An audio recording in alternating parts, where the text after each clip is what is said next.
Today, we're gonna see how to change currency in Facebook ads.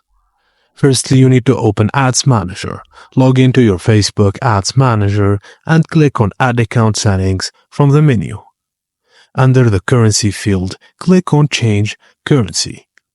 Choose your preferred currency and the time zone. Click Confirm and agree to create a new ad account. Changing the currency will automatically create a new ad account, and any ads from the previous account will still be billed in the old currency. If you're using the monthly invoice payment option, you cannot change the currency.